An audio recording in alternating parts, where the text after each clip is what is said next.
There were two rather remote places I wanted to go to while in Peru. One was the Wari ruins in Ayacucho, and I wanted to know whether they were a megalithic culture post-flood that perhaps exhibited the same precision cutting that you saw in Cusco and other places. The other place was about 6 hours north of there, where there were supposedly fossilized giant clamshells.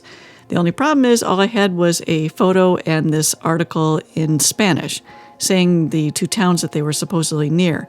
I wanted to be able to hit both to make it worthwhile to fly over to Ayacucho, but the problem was finding transportation from Ayacucho to Jauja.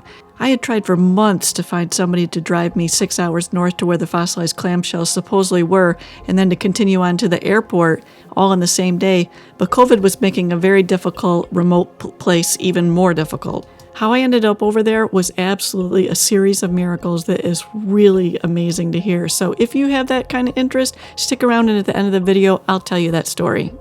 When you get to the Wari ruins, the first thing and most consistent thing you see there is that it looks like things were reused. Everything's kind of all over the place.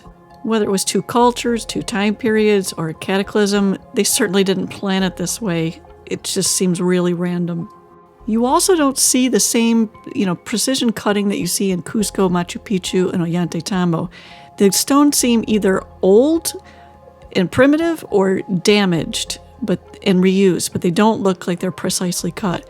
There were areas where things did look like they were either cut or definitely very finely tuned fashion, but that is in the aqueducts, and we'll get to that in a minute. But in general, they were just lying around. The big stones looked in complete contrast to the basic Wari style of doing things. And these stones were huge. That's what kept impressing me. Every time I looked at them, it was just amazing how big they were. And they're just randomly laying around. Some of them do show evidence of maybe softening of the stone and scoop marks, but it was always on these bigger stones, and it was on these ones that were buried down in the ground like they were reused by the Wari. And I'm not trying to boost our ratings by asking you a question to get you to comment, but I'm genuinely curious, do you think that was cut? Let's look at some things that if they weren't cut, they certainly seemed like they were cut. These are canales, I was told. They're canals. They brought water. There was a couple of different things that I was told were transporting water. This was one of them. And then there was some decorative ones laying around outside that I'll show you in a minute. And then there was also these here.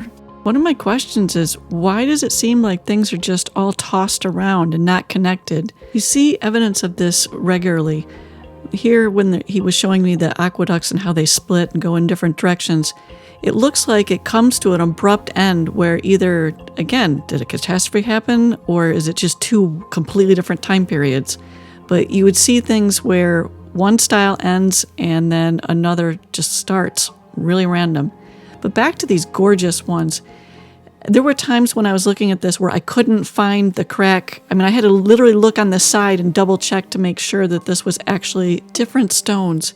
But the thing that jumps out at you is that there's two different styles or catastrophe here, because in general, the large majority of the ruins is all the small stuff that's actually cemented together. It's not precisely cut or fitted together. And that again seems to be in contrast to this fourth style of aqueduct, which was carrying water from a local mountain. And when you look around you, the mountains are a fair distance away. So if they had to cart it from that long of a distance, why would you have these decorative, beautiful, designs on the top of them rather than just something as functional and quickly cut as possible? Do these scalloped, beautiful edges seem like the same people that would be doing this, for example? And this is where it gets interesting. This area sort of looked superior to, the surrounding stuff that was perhaps built on top of it. But there was one area in particular that caught my interest. Not only that large stone and some scoop marks that seem to be on it, but look at this stuff. It really is tightly cut, very beautifully set together. Maybe not quite as good as Cusco, but definitely beautiful. The problem is that 95% of the ruins are still uncovered, so there's so much to this mysterious place that is going to have to be telling its story as time goes on. But my guide said that the Tiwanaku culture taught them how to do the actual cutting of the stones, so that's why you do see various influences. There was the Tiwanaku, the Nazca, and the Huapa, influencing this or involved with all of this. This is one of the current areas that they're excavating, and this is what I was privileged to go down into. This is 10 meters deep. He pointed out that the 4th floor is at ground level, and then it goes down to the 3rd, and then 2nd and 1st. Here we are going down into it. That's another area inside that hole that they're excavating, and there's big stones in there, he said, too. So here's the stairs down into the actual, 2nd and 1st stories. And as you go down in, yes, you see some, pretty decently cut stuff, but also the deeper you go, it's not like you find a more sophisticated culture. It is all, kind of cobbled together. There's big lentils on top of the doorways. Whether they were reused or not, I don't know. But see, this just looks like the smaller stuff that they've been piecing together. A lot of the rooms down there, yeah, very dusty, but very, very small. And I know that obviously they're still excavating, but there's just narrow little, maybe a couple feet wide and several feet deep. And that's it. I don't know what they were for other than maybe, again, that you put mummies in there. There wasn't a lot to see. It wasn't like there was anything spectacular down there, but I just felt really privileged and grateful that they allowed me down in there. And I think probably very few people have been down in that section of the ruins before.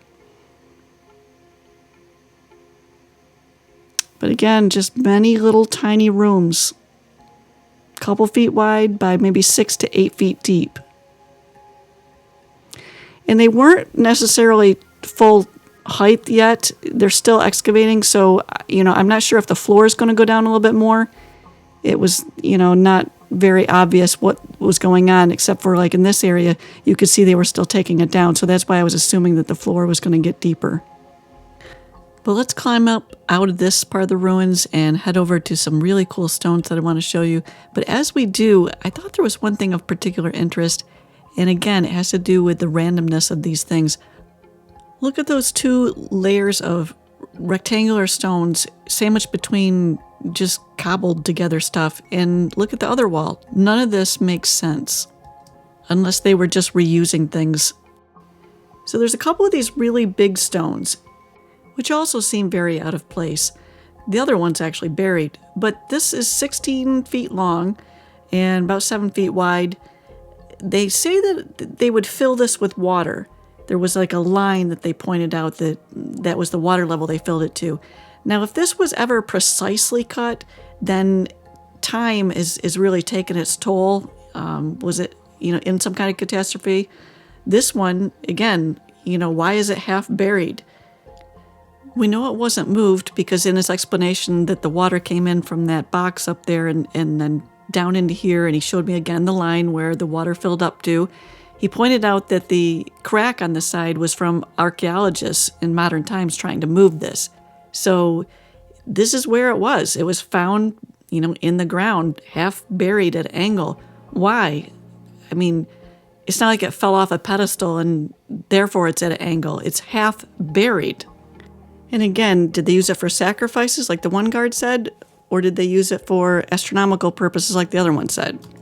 I don't know if I got any answers to my question whether they had ancient technology, because when you look along the edge of this, because you can see the bottom in places, it doesn't look like it's, precisely cut down the length of it. It looks rough and uneven. So I don't know that there's any evidence other than this, which they were in awe of. The guard said that this was a repair job to stone, and they still don't know how they did this. In fact, as we off-roaded through more cactus than I've ever seen in my entire life, I found it fascinating that the common theme was everywhere they kept wanting to take me, both the guard and my guide were fascinated with the large stuff, the megalithic stones, the finely cut. They weren't dragging me around showing me all this little cobbled together stuff. They were taking me to these places. They're inherently, even if they're describing this and calling this all Wari, they're inherently finding some kind of, unusual and fascinating thing to this. There's some kind of mystery even to them that this is out of place. This is not in harmony with everything else that you're seeing here. And it's basalt. That's very difficult to cut through or to, use hammer and chisels on. And again, in places, not often, but in places, you would see the lines fitting together really, really, really smooth. So what does it all mean? I have no idea, but I had the grandest time of my life being dragged around those ruins, down inside, underneath. It was just so cool. Again, here he said there was several stories, only a couple of which are uncovered or excavated yet. The floor is going to go down deeper on this over time. The blocks here were about twice as long, some of them twice as long as a normal cement block. And again, not all of them fit together perfectly smooth. So basically, I came away with more questions than I had answers. I think that it's up to you to weigh in on what you think happened here, how sophisticated they were, how much technology they had, because even the locals, they've got all kinds of ideas of what happened. But I had a great time, and the fact that I even got to see those ruins was an absolute miracle. So, for those of you that stuck around this long and want to hear the miracles of how I got over to this place, here's a short postscript. Okay, so miracle number one was that I even got transportation from Ayacucho to Jauja. I had spent months planning this, ridiculous amounts of time. Why didn't God answer my prayer back when I was actually in the planning mode? I don't mind being spontaneous. In fact, I like it, but not when I'm spending a lot of money and I've only got 2 weeks to fit in all these things that I want to document for the museum. But unanswered prayer forced me to trust him in ways that I wouldn't have had he let me know, months ago how to pull this off. So it wasn't until I was up in the crazy cool place of Talara that I actually found somebody that would be able to drive me. While my taxi driver guide was driving me back to the airport, he said he actually knew somebody that might be willing to drive 9+ hours. I couldn't believe it. It was a complete answer to prayer. So while we're driving along, I'm literally booking flights for the next morning at 6:30 in the morning to fly to Ayacucho on a one-way ticket, and then return barely even 3 days later on Wednesday from Jauja to Lima. I say this because I had a limited time frame and this had to work, which is how the next miracle happened. Excited about God's answer to prayer, I fly from Lima over to Ayacucho only to be turned around halfway there because of weather. I'm thinking, you can't be serious. They're not going to turn this plane around again when we get back to Lima and then send us back over to Ayacucho. I'm thinking, I'm about to waste a lot of money and I've got a guy driving from Lima to Ayacucho. It's hard to pray in faith when you've got this kind of stuff stacked against you, but I just leaned into God and said, my emotions are betraying me, but I'm just going to trust that you are going to pull this off. Well, he did, and I ended up in Ayacucho only to find out when I asked a local tourist company that the ruins are closed today. I don't have time for this. But the next miracle is that of all the tourist companies that I could have stumbled into, this one happened to know somebody and said, I can get you a tour, come back at 2.